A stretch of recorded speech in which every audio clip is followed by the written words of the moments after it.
Countdown for blastoff. X minus 5, minus 4, minus 3, minus 2, X minus 1. Fire!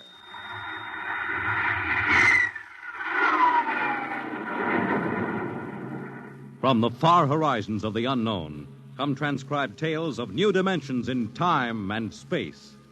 These are stories of the future, adventures in which you'll live in 1,000,000 could-be years on 1,000 would-be worlds. The National Broadcasting Company presents X minus 1.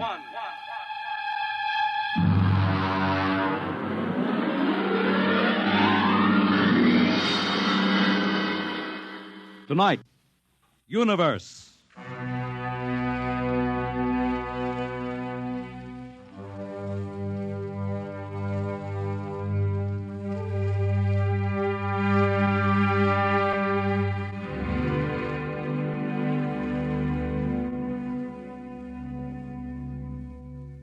We are just beginning to discover how boundless our universe really is. And yet, as man reaches out to the stars, out toward infinity, ironically enough, he may be building himself a new kind of prison. What would it be like to live all your life in a world no larger, say, than a single gigantic rocket ship bound on an endless mercy?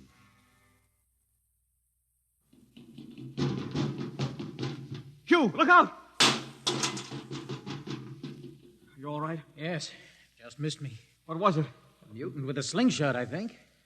Must have dashed down that passageway. Want to go after it? Oh, we'd never catch it, Alan. It's probably 12 decks above us by now. I didn't think they ever came down this far. Trolls usually get them before they reach this level. Well, they get more daring with each generation. This one looked like a female. Male or female, it might have killed us. I told you this trip was pure foolishness, climbing 24 deck levels to hear a crazy old man rave. All right, Alan, we're almost there now. Let me see, compartment X15, level 24. This is the place. This area smelled as if it hadn't been visited by a sanitation crew for generations. This part of the ship is almost deserted. Yes? Is this the compartment of John the Witness? Who are you? My name is Hugh Hoyland, cadet from Scientist Barracks. This is my friend Alan Mahoney. What do you want of John the Witness? Well, only to talk. Are you a believer in Jordan? Naturally. I have heard that there are those among the younger scientists who doubt the word of Jordan. To doubt is death. We're not heretics. Ah, enter.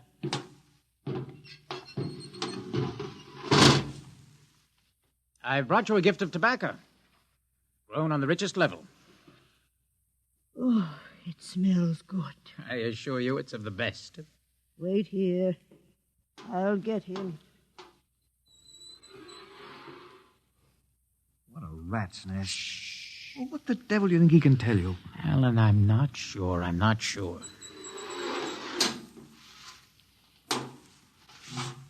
Well?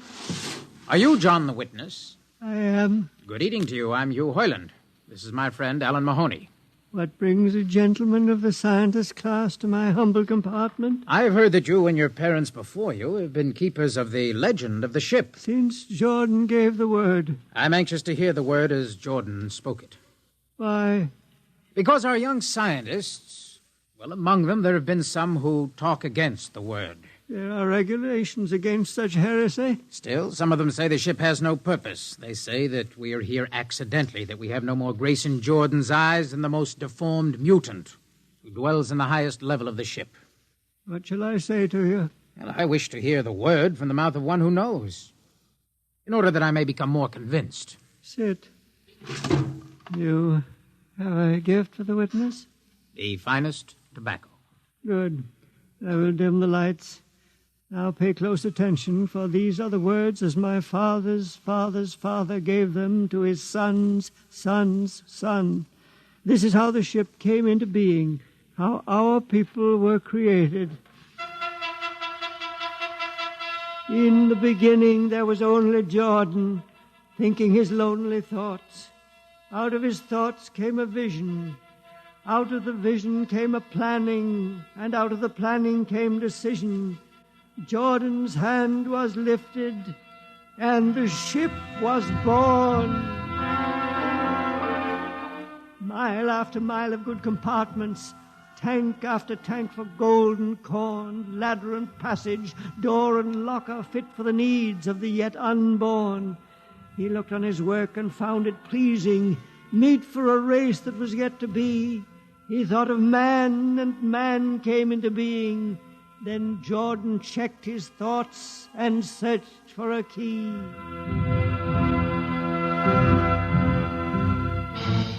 Man untamed would shame his maker. Man unruled would spoil the plan. So Jordan made the regulations, and order came to the works of man. A crew he created to work at their stations, scientists to guide the plan. Over them all he created captain, made him judge of the race of man. Thus it was in the golden age. These are the true words? As my father's father taught them. But what of the strange beast-like people on the upper levels of the ship? Surely Jordan did not create them. Jordan is perfect.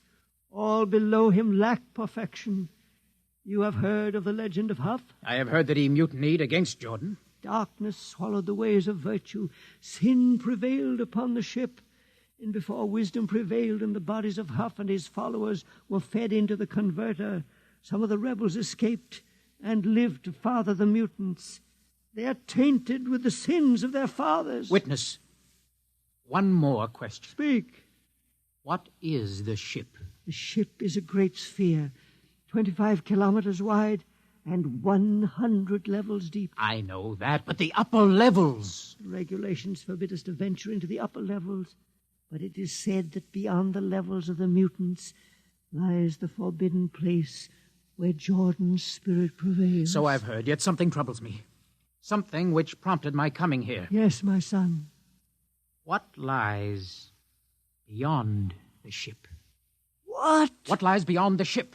This is heresy. Answer me. I will not permit such talk.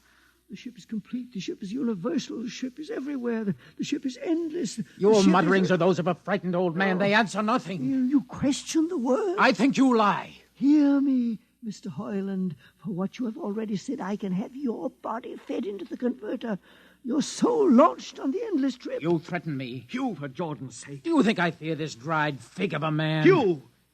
Sir, my friend is impetuous.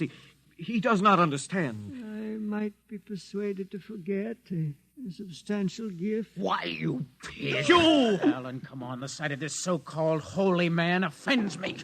You shall not leave. Don't try to frighten me with that gun, old man. Remain where you are, heretic. I warn you, put down that gun. No, closer. Drop it. No, very well, then. Death to the heretic. Alan, get him.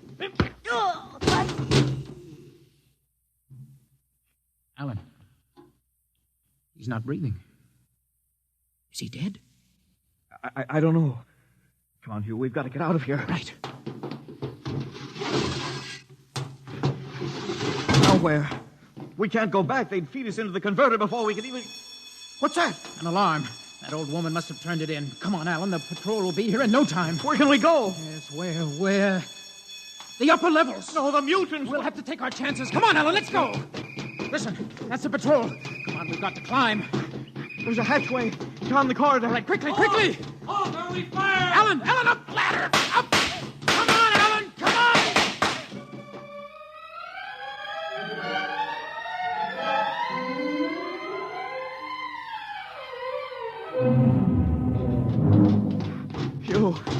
Hugh, wait. How far are we from the outside wall? Judging by the slope of the deck, about 2 miles. Alan, let's try this passageway here. If you hadn't asked him that stupid question. Now, there's no use going over that. But why did you do it? I've been thinking about it for a long time. When he began to give me those stupid, pat answers, well, I just saw red, I guess. Who are you to question the ways of Jordan? When you asked me to go with you to visit the witness, I thought you wanted spiritual help. I never dreamed. I'm sorry, Alan. I'm sorry. I couldn't foresee this. Wait a minute. What? I saw something move. Where? Near that bulkhead. I don't see anything. Maybe my eyes are going bad. Still, listen! You behind us! Alan, look out!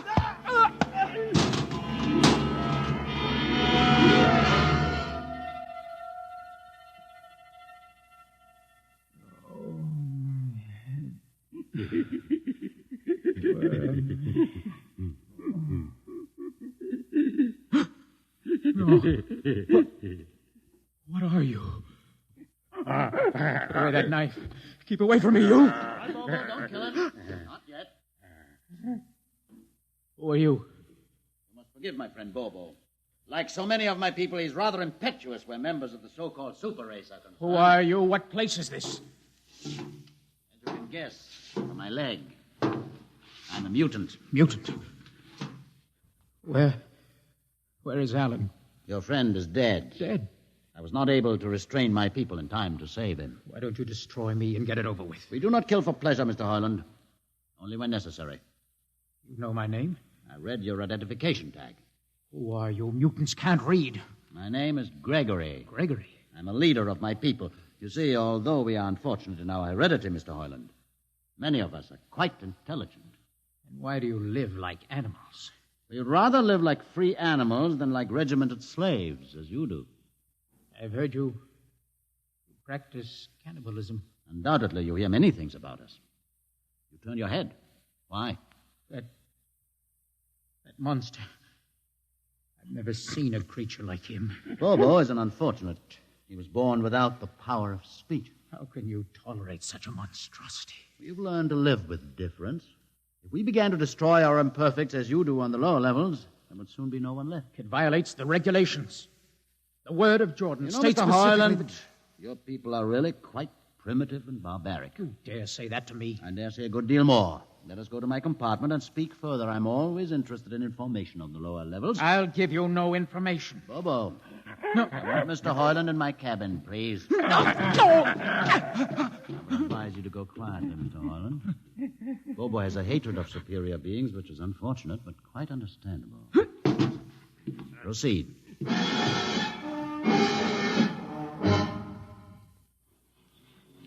Enter, Mr. Hoyland.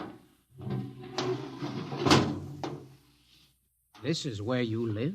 Yes. But you have books. Stolen from your libraries, Mr. Hoyland. Compton's Astrophysics, Philosophy of Interstellar Navigation, Celestial Mechanics. You've read these? Most of them. I had no idea that you... Why did you bring me here? What do you intend to do?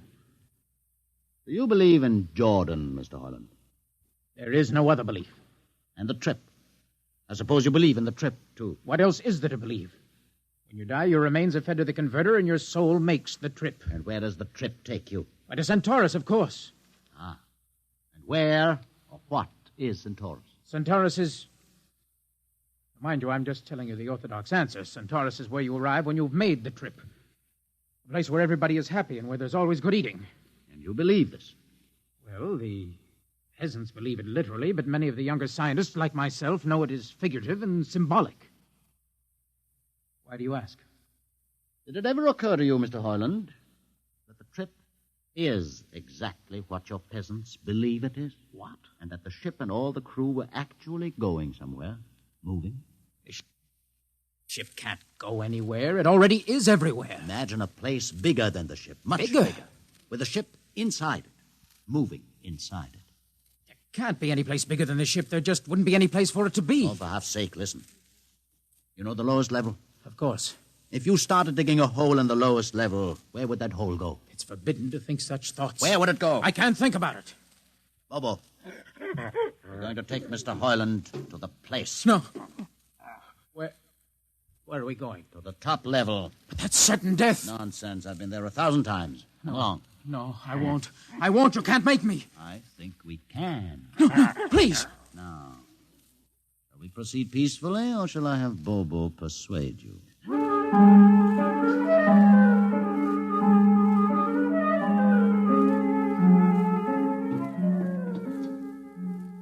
Open the door, Bobo.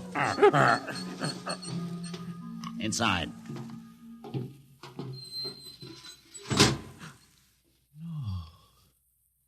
What place is this? This, Mr. Hoyland, is the main control room. Why, Mr. Hoyland, you're trembling.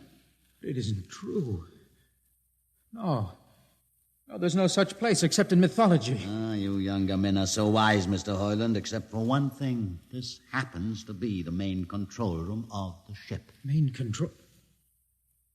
But it's just a huge room with an instrument panel. And what did you expect? How do you know this is the main control room? See these instruments? Using them, the navigator many hundreds of years ago actually steered the ship on its voyage. I don't understand. I didn't suppose you would. Sit down. Very well. Look up. What do you see? A huge shield. Watch it for one moment, Mr. Hoyland. You're going to see something that few of us have ever been privileged to witness. What are you doing? I'm dimming the lights. Don't be frightened. Keep your eyes focused on the shield above us. Ready? Watch. It's sliding back. Ghost of Jordan. Well? What am I seeing? The universe, Mr. Hoyland. The universe in all its beauty. The stars, the planets, the suns and moons and constellations. No, it can't be. The ship is the universe.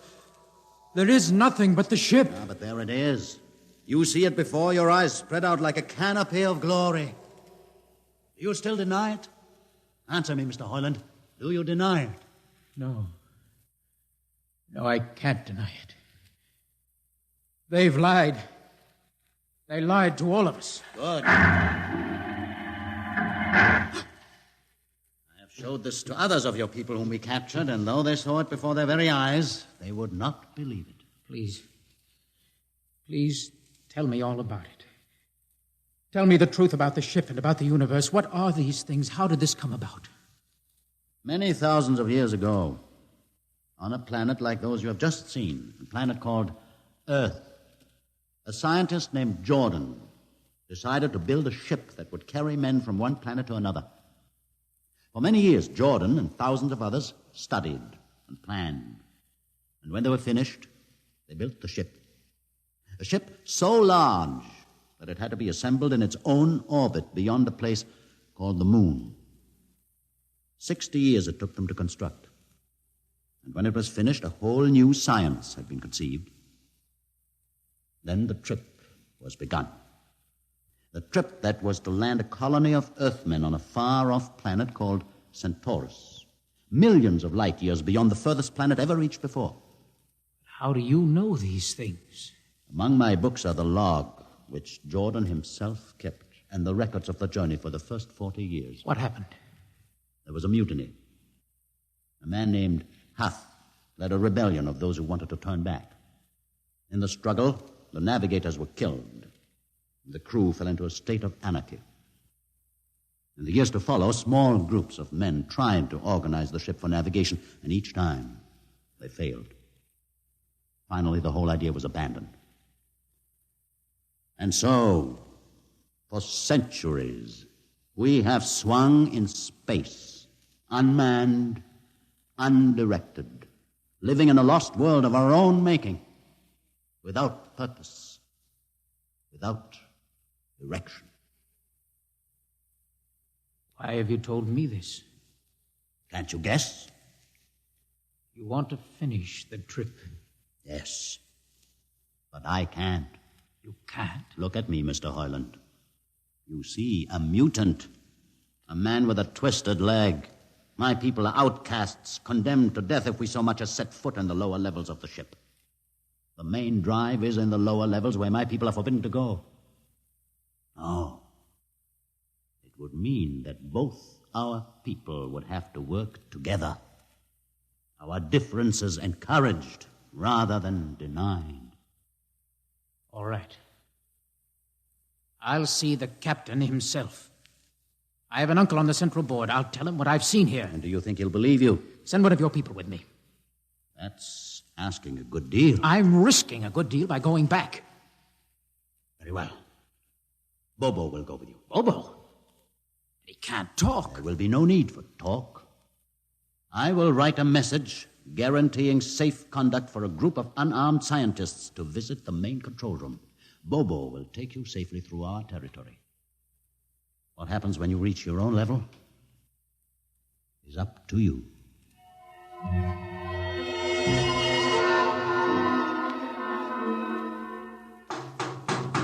One moment. Yes, what? You? Quick, Uncle, let us in. Hey, but this mutant... He's harmless. Please, Uncle, please. Now, what is this? You're wanted for... I know all about that. Uncle, listen. I must see the captain. The captain? Are you mad? Uncle, you're a council member. You can get me to see He'll him. kill you. You're wanted for heresy. I don't care. I must speak with the captain. Now, Uncle, you're close to him. You can arrange it. I don't understand. Listen to me. The ship is moving. I can prove it. Do you understand? There is a purpose in the ship. I don't understand what you're babbling about. Now, never mind. Just talk to the captain. Tell him I have information of tremendous importance. Tell him I've arranged a truce with the mutants. Truce? Here. Show him this paper. Signed by their leader. Do it, Uncle, for my sake. I don't know what... Uncle, please, if I'm to die, let this be my last request to you. Very well. I'll speak to the captain.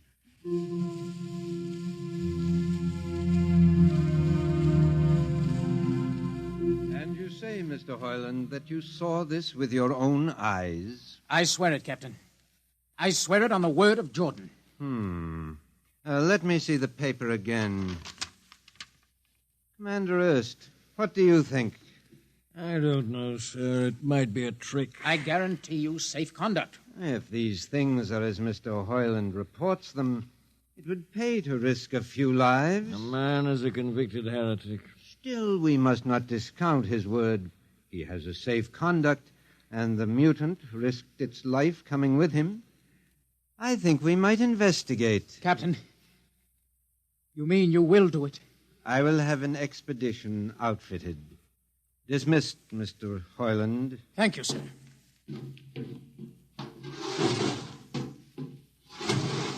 Captain, do Commander you... Erst, Sir. you will make the necessary arrangements for an expedition. And I trust you understand. Perfectly, sir. Perfectly.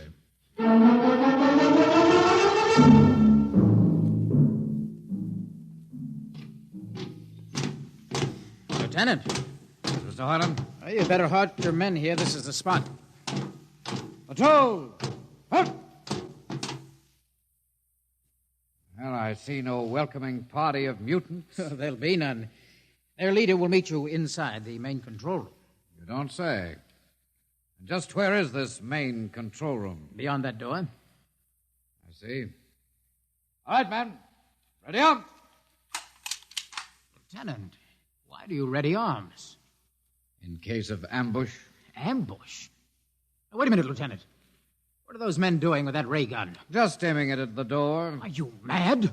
No, Mr. Hoyland, but most certainly you are to think that we could be lured up here to be slaughtered with a fantastic story about some mythical control room. Guns ready, sir. Lieutenant, I warn you, these people have acted in good faith. You can't break that faith. Oh, mutant! Come out! For Jordan's sake, Hold it. Lieutenant. A little too quiet for comfort. Mutant! Open the door! Please, Jordan, don't let anything happen. Don't let... All right, it's opening. Ready, men? Someone's coming out. Steady. Gregory, stay back! You fools! You've killed him! Here come the rest of them. Fire! Fire!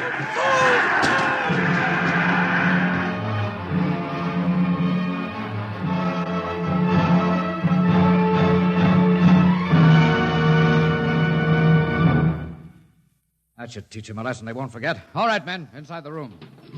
Come along, Harlan. You're under arrest as a conspirator in this ambush. Ambush, you fool. You blind, stupid fool. All right, that'll be enough. You've been inside this place before? Yes. What's this machinery? These are the controls he would have used to steer the ship. Gone out of his mind, Lieutenant. Steer the ship? Who? The leader, the one you killed. This ugly mutant? This ugly mutant. happened to be a man of true genius. Why, you're mad. Am I? Lieutenant, this man had a vision which would have saved you, but you chose to kill him because you couldn't stand the sight of his difference from you. Shut up, Highland. Don't listen to him, man. You can't shut your eyes, and you can't shut your minds, and you can't shut your ears to this! The roof's moving back! Yes, look! Let the vision of this confound your ignorance and blind your eyes. This is the heritage of stars and open skies, for which men have yearned for centuries. Try to destroy this, and you will only destroy yourselves. Death to the heritage!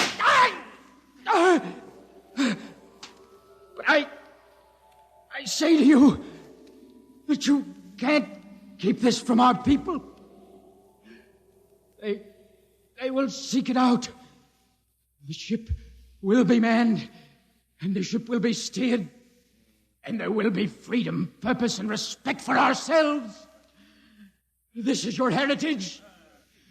Look upon the universe. Kill him!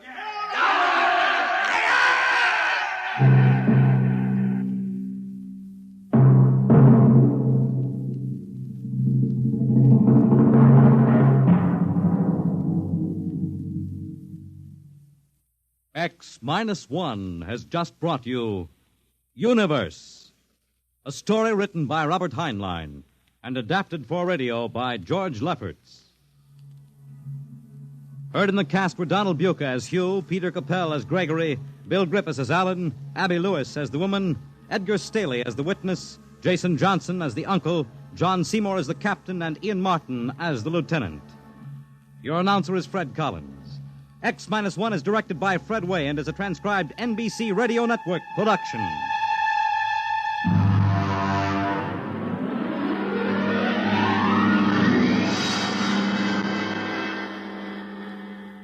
And now, next week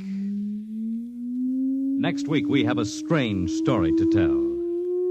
A sweet, blood-curdling little story that is really only 2 sentences long. The last man on Earth sat alone in a room, and then there was a knock on the door. What knocked on that door? You'll find out next week on X minus 1.